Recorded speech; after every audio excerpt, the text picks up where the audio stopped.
అమరావతి పునఃప్రారంభం సందర్భంగా 34,000 ఎకరాలు ఇచ్చి 29,000 పైచిలకు రైతులు గత 5 సంవత్సరాలుగా నలిగిపోయి ఇక్కడికి వచ్చి రోడ్ల మీదకి వచ్చి ముళ్ళ కంచెల మధ్యలో కూర్చొని పోలీసు లాఠీ దెబ్బలు తిని కేసులు పెట్టించుకొని ఇంట్లో పెద్దవాళ్ళని కానీ చాలామందిని 2,000 పైచిలకు రైతులు ప్రాణాలు కోల్పోయి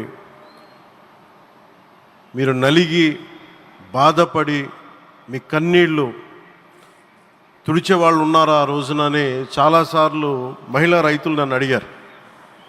ఇది గౌరవ ప్రధానమంత్రి శ్రీ నరేంద్ర మోదీ గారికి తెలుస్తుందా అని ఒకసారికి 5 సంవత్సరాల క్రితం మీరు అడిగారు. నేను ఆ రోజు ఆయనకి తెలియకుండా ఏది ఉండదు, అమరావతి శాశ్వత రాజధానిగా ఉంటుందని ఆ రోజు మేమందరం కలిపి మాట ఇచ్చాం. ఆ ఇచ్చిన మాట ప్రకారం ఈ రోజున గౌరవ ప్రధానమంత్రి గారి చేతుల మీదుగా మళ్ళీ ఇంకొకసారి పునఃప్రారంభం జరగబోతుంది. ఇది ఆది శంకరాచార్య 1237వ జయంతి సందర్భంగా తిరిగి అమరావతి పునఃప్రారంభం కావటం చాలా ఆనందాన్ని కలగజేస్తుంది.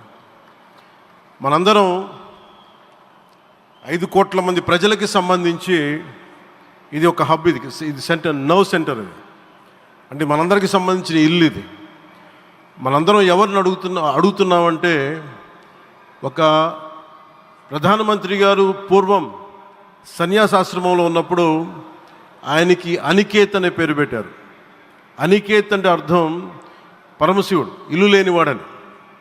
అలాంటి ఇల్లు లేనివాడు, కుటుంబం లేనివాడు 5 కోట్ల మంది కుటుంబాలకు, 5 కోట్ల మంది ప్రజల కోసం, ఎన్ని కోట్ల కుటుంబాల కోసం మనందరికీ రాజధానిలో ఒక నగరం నిర్మించడానికి, ఇల్లు నిర్మించుకోవడానికి ఇల్లు లేకుండా 140 కోట్ల మంది ప్రజల బాధ్యత తీసుకొని కశ్మీర్ నుంచి కన్యాకుమారి వరకు, అక్కడ కామాఖ్య నుంచి ద్వారకా వరకు ప్రపంచమే, మన దేశమే తన కుటుంబంగా చేసుకుంటూ ఈ భారతదేశమే తన ఇల్లుగా చేసుకొని తిరిగి పునఃప్రారంభానికి విచ్చేసిన గౌరవ ప్రధానమంత్రి శ్రీ నరేంద్ర మోదీ గారికి మనస్ఫూర్తిగా మన అందరి తరపున, ఆంధ్రప్రదేశ్ ప్రజలందరి తరపున, అమరావతి రైతాంగం తరపున, ఆడపడుచుల తరపున వారికి చేతులెత్తి హృదయపూర్వక నమస్కారాలు తెలియజేస్తున్నాను.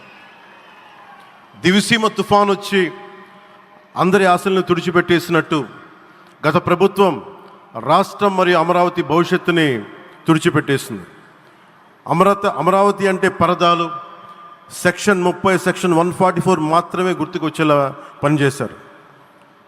నువ్వు ధర్మం కోసం నిలబడితే ధర్మం నువ్వు నిలబడేలా చేస్తుంది అనే విధంగా ఆ రోజున అమరావతి రైతులు, రాష్ట్ర ప్రజలు ఈ ధర్మ యుద్ధంలో విజయం సాధించారు. రైతులు ఇచ్చిన 11,000 ఎకరాల భూమిని త్యాగం చేసి వారి సంకల్పం, 33,000 ఎకరాల భూమిని త్యాగం చేసి వారి సంకల్పం ఫలితంగా ఈ రోజున ఆంధ్రప్రదేశ్ రాజధాని ఆవిర్భవించింది. అమరావతి రాజధాని పనులు పునఃప్రారంభమవుతున్న ఈ శుభ సందర్భంలో ముందుగా రాజధాని నిర్మాణం కోసం స్వచ్ఛందంగా ముందుకొచ్చి తమ భూముల్ని, పొలాల్ని ప్రభుత్వానికి ఇచ్చిన అమరావతి ప్రాంత రైతులకు, మీ త్యాగానికి గత 5 ఏళ్లుగా మీరు చేసిన పోరాటానికి శిరస్సు వంచి మీకు ధన్యవాదాలు తెలియజేస్తున్నాను. గత 5 ఏళ్లుగా రాజధాని నిర్మాణం నిలిచిపోయి రాజధాని తరలిపోతుందనే సమయంలో రోడ్ల మీదకు వచ్చి 5 కోట్ల ప్రజల తరపున రైతులు, మహిళలు, విద్యార్థులు చేసిన పోరాటం, మీరు పడిన అవమానాలు, మీపై పడిన గాయాలు ప్రతి ఒక్కటి మా మనసులో ఉంది. ఆ రోజున దివ్యాంగులను కూడా లాఠీ దెబ్బలు నా గుండెలు ఇంకా సజీవంగా ఉన్నాయి. ఆ బాధ మేము మర్చిపోలేదు, ఎవరిని మర్చిపోనివ్వలేదు. అందుకని దానికి సజీవ సాక్షి ఈ రోజున తిరిగి పునఃప్రారంభానికి గౌరవ ప్రధానమంత్రి గారు రాక, ఆ రోజున మహిళలు, విద్యార్థులు చేసిన పోరాటం, మీరు పడిన అవమానాలు, మీపై పడ్డ గాయాలు ప్రతి ఒక్కటి మనసులో ఉంది. మీ త్యాగాన్ని మేము మర్చిపోం. మీరు చేసిన త్యాగానికి జవాబుదారీగా ఉంటాం. బాధ్యతగా అమరావతి నిర్మాణం జరిగేలా సాయశక్తుల ఈ కూటమి ప్రభుత్వం కృషి చేస్తుంది. అమరావతి రైతుల త్యాగాలను హృదయపూర్వకంగా స్మరించుకుంటూ వారి ప్రతినిధులుగా ఇక్కడకు విచ్చేసిన రైతులకి నా ప్రత్యేక నమస్కారం. ఈ పోరాటంలో వారికి ప్రతినిధులుగా సన్మానం అందుకుంటున్న మహిళా రైతులు పాత్ర, ప్రత్యేకించి అమరావతి మహిళా రైతుల పాత్ర చాలా అభినందనీయం. మీరు ఎంత నలిగారు, మీరు ఎంత రోడ్ల మీదకి వచ్చారు. మగవాళ్ళు ఆపేస్తే ఆడపడుచులు బయటకు వచ్చి తిరిగి పౌరుషం చూపించారు, ఆంధ్ర పౌరుషాన్ని చూపించారు. మీరికి నా ప్రత్యేక అభినందన. వాళ్ళు చూపిన సాహసం, సహనం అందరికీ ప్రేరణగా నిలుస్తాయి. వేదిక మీద ఉన్న నా మంత్రివర్గ సహచరులకి, గౌరవ ప్రధానమంత్రి శ్రీ నరేంద్ర మోదీ గారికి, విజనరీ అయిన గౌరవ ముఖ్యమంత్రి శ్రీ నారా చంద్రబాబు నాయుడు గారికి, సోదరులు లోకేష్ గారికి, గవర్నర్ గారికి ప్రత్యేకించి నా హృదయపూర్వక నమస్కారాలు, ధన్యవాదాలు తెలియజేస్తున్నాను. అలాగే ఇతర సహచరులకు, సభకు హాజరైన వారికి, రాష్ట్ర ప్రజలకు కూడా నమస్కారాలు తెలియజేస్తున్నాను. ఇక్కడ రైతులు భూమిని మాత్రమే ఇవ్వలేదు, రాష్ట్ర భవిష్యత్తును నిర్మించే ఆశలను, విశ్వాసాన్ని ఇచ్చారు. కానీ 5 సంవత్సరాల్లో గత ప్రభుత్వం ఆ త్యాగాన్ని అవమానించింది. 3 రాజధానులు అస్తవ్యస్త విధానంతో ప్రజల విఘ్నతని, అమరావతిని అగౌరవపరిచింది.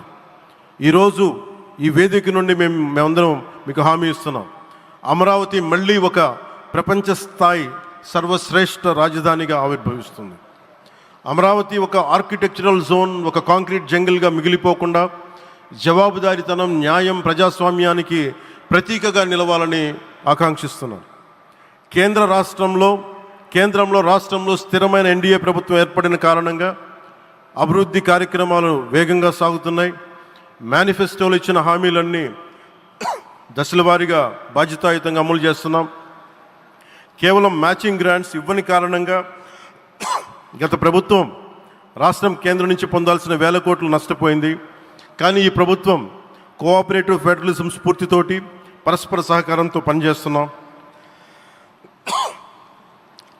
రాష్ట్రంలో రహదారులు, రైల్వే, పారిశ్రామిక రక్షణకు సంబంధించి ఈ రోజున మన అమరావతి కాకుండా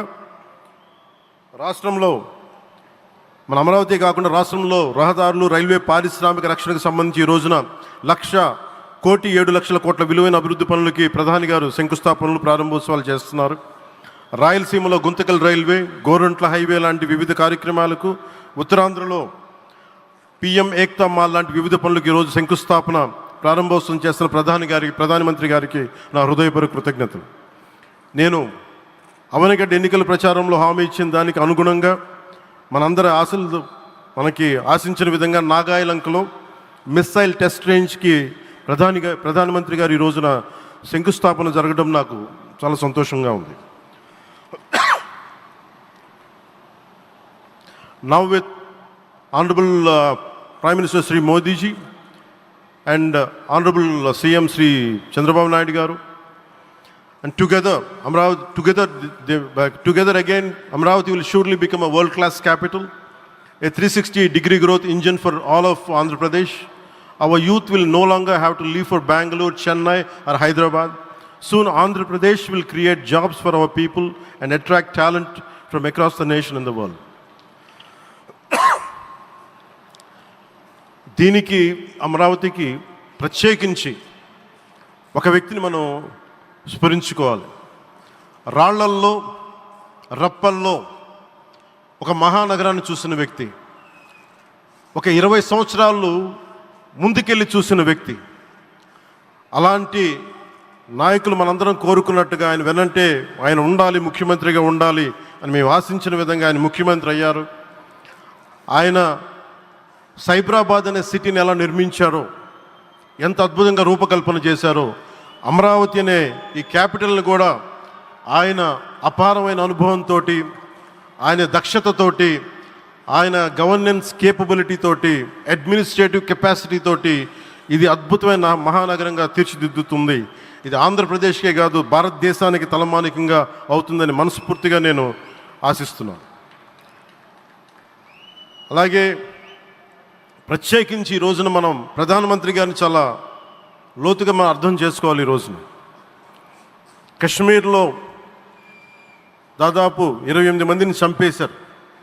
అలాంటి క్లిష్ట సమయంలో, రాష్ట్రం, దేశం మొత్తం యుద్ధం వైపు వెళ్తున్న సమయంలో, అలాంటి కీలక సమయంలో ప్రధానమంత్రి గారు ఇక్కడికి వచ్చి లోపలంతా బరువు, గుండెల్లో బరువు పెట్టుకొని, వేదన ఉండి కూడా అమరావతి రైతులు చేసిన త్యాగాలను మర్చిపోకూడదని చెప్పి ఇంత ఇబ్బందుల్లో కూడా ఆయనకు వచ్చినందుకు మనస్ఫూర్తిగా ఒక్కసారి మనందరం ప్రధానమంత్రి గారికి గౌరవ సూచకంగా మనందరం కృతజ్ఞతలు తెలియజేయాలి. The Pahalgam terrorist attack has been one of the darkest days for the entire country. Even the blood was spilled in Kashmir. The blood spilled in Kashmir, it created tremors in the entire nation. And we had seen it personally, witnessed personally, the pain of the victims.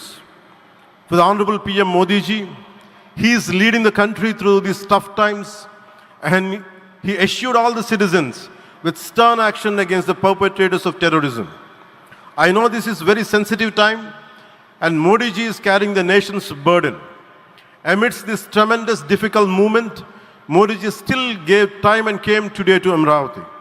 This shows his deep commitment to Andhra Pradesh, to the people of Andhra Pradesh, and we are deeply grateful to you, sir. May Lord Bhavani, మన కనకదుర్గమ్మ ఆశీస్సులతోటి వారికి బలాన్ని ఇవ్వాలి, శక్తిని ఇవ్వాలి, మనందరం ప్రార్థిద్దాం. May Lord Bhavani Mata give immense strength to our Honorable Prime Minister Modi ji to lead our nation and bless Bharat, Andhra Pradesh and Amravati. Jai Bhavani, Jai Bharat and Jai Hind.